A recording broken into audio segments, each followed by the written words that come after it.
Hello everyone, welcome to A9 education. आज हम आपके लिए यूनाइटेड इंडिया इंश्योरेंस कंपनी के द्वारा वैकेंसी जो निकाली गई है उसका डिटेल लेके आए हैं। इसमें टोटल 250 सीट निकाली गई है, वो भी एडमिनिस्ट्रेटिव पोस्ट के लिए, जो कि ऑफिसर स्केल 1 के रैंक में आता है। इस पोस्ट में जो कैटेगरी वाइज डिवाइड की गई है वो इस तरह से है कि जनरल वालों के लिए 102 सीट है, EWS के लिए 24 सीट्स हैं, OBC वालों के लिए 67, शेड्यूल कास्ट के लिए 37, शेड्यूल टाइप्स के लिए 20, मतलब टोटल 250 जो मैंने आपको बोला उसे इस तरीके से कैटेगराइज किया गया है। सबसे इम्पॉर्टेंट चीज़ क्या है कि इसका इम्पॉर्टेंट डेट्स, कि यह फॉर्म कब से फिल होना स्टार्ट हो रहा है और कब इसका लास्ट डेट है। जैसे ये फॉर्म 8 जनवरी 2024 यानी 8 जनवरी 2024 से ये फॉर्म फिल होना स्टार्ट हो गया है और 23 जनवरी 2024 तक इस फॉर्म को अप्लाई करने की आखिरी तारीख है। इस फॉर्म की लास्ट डेट ऑफ पेमेंट भी 23 जनवरी 2024 ही है। ध्यान रहे इस एग्ज़ाम का जो रिजल्ट है वो बहुत जल्दी आएगा, क्योंकि इस एग्ज़ाम को कंडक्ट ही किया जा रहा है फैब में, तो फैब लास्ट या फर्स्ट मंथ ऑफ मार्च में इसका रिजल्ट भी आ ही जाएगा। इस फॉर्म को फिल करने का जो मैक्सिमम फ़ी है वो जनरल वालों के लिए 100 नहीं 1000 है। ध्यान रहे ये 100 नहीं है 1000 है।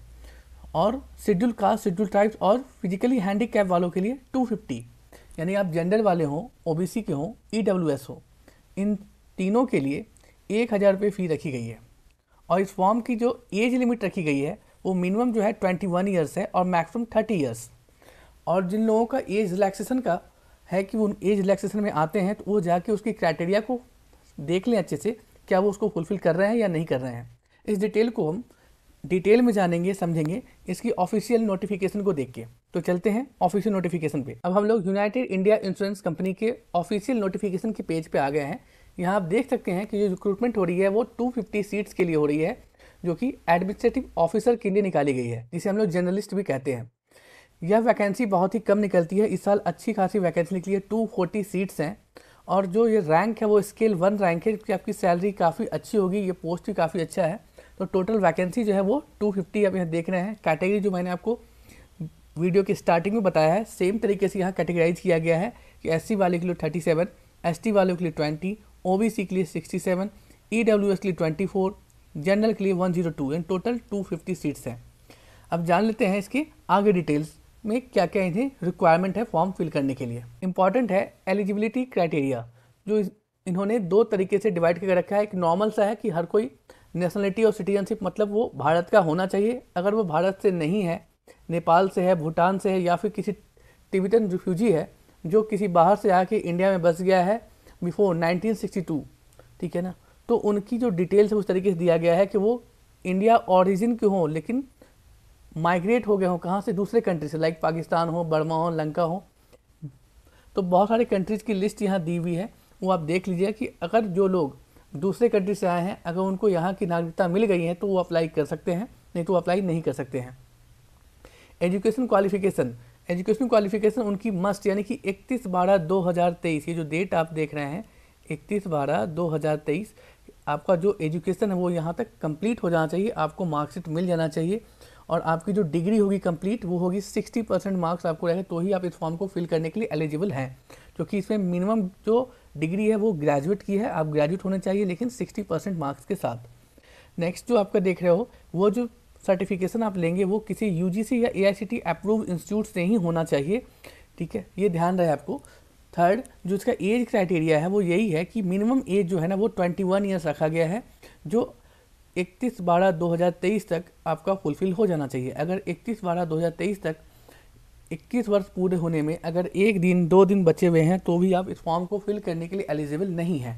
मैक्सिमम एज की क्राइटेरिया रखी गई है 30 ईयर्स, वो 30 ईयर्स एज आपका 31/12/2023 तक पूरा हो जाना चाहिए। अगर 31/12/2023 तक में आपका उम्र 1 दिन भी ज़्यादा होता है तो आप इस फॉर्म को फिल नहीं कर सकते हैं, क्योंकि सबसे इंपॉर्टेंट चीज़ है एज क्राइटेरिया, आप इस फॉर्म भरने के लिए एलिजिबल हैं या नहीं है। ये सामने आपके एज रिलैक्सेशन क्राइटेरिया दे दी गया है कि शेड्यूल कास्ट से, शेड्यूल ट्राइब से है तो 5 ईयर्स का, OBC से है तो 3 ईयर्स का दिया जाएगा मैक्स टू मैक्स, और कोई डिसेबिलिटी है बॉडी में तो उसके लिए अकॉर्डिंग आपको 10 ईयर्स का दिया जाता है एज रिलैक्सेशन पीरियड। और एक्स सर्विस मैन के लिए 5 ईयर्स, डिफेंस सर्विस का अकॉर्डिंग डिसेबल हो गए हैं उनका 3 ईयर्स, विडो हैं, डाइवोर्स वुमेन है तो इनके लिए 9 ईयर्स है। और जो एग्जिस्टिंग कन्फर्म एम्प्लॉयज़ हैं पब्लिक सेक्टर में या जनरल इंश्योरेंस कंपनी में ऑलरेडी हैं, कर रहे हैं, या फिर एग्रीकल्चर इंश्योरेंस कंपनी में है, तो उनके लिए 8 ईयर्स तक का एज रिलैक्सेशन पीरियड यहाँ दिया गया है। आप फिर से देख सकते हैं इस फॉर्म को फिल करने का जो डेट है वो यहाँ साफ साफ क्लियर मेंशन किया गया है कि 8 जनवरी 2024 से ये फॉर्म फिल होना स्टार्ट हो जाएगा। 23 जनवरी इसका लास्ट डेट है और 23 जनवरी 2024 ही इसका पेमेंट करने का भी लास्ट डेट है, ठीक है। और इस फॉर्म की जो फी लग रही है वो जनरल, ओबीसी और ईडब्ल्यूएस वालों के लिए 1000 रुपीज़ है, और जो लोग SC ST और फिजिकली हैंडीकैप में आते हैं, जिनका परमानेंट बेंचमार्क डिसेबिलिटी है, उन लोगों को 250 रुपीज़ लगती है प्लस GST जो उनको लगेगा ही लगेगा। नाउ आप देख लो, जो कॉल लेटर जिसके लिए आप बहुत ज़्यादा परेशान रहते हैं, वो एग्ज़ाम का डेट जो निकलेगा उसके 10 डेज पहले आपको उसका एडमिट कार्ड मिल जाएगा। तो बहुत ही अच्छी वैकेंसी निकली है 250 सीट्स के लिए, तो प्लीज़ से अप्लाई करें जल्द से जल्द और अपनी जॉब को यहाँ पे सुनिश्चित करें। वीडियो अच्छी लगी हो तो लाइक करें, अपने दोस्तों के साथ शेयर करें, और मिलते हैं नेक्स्ट वीडियो में। तब तक के लिए थैंक यू।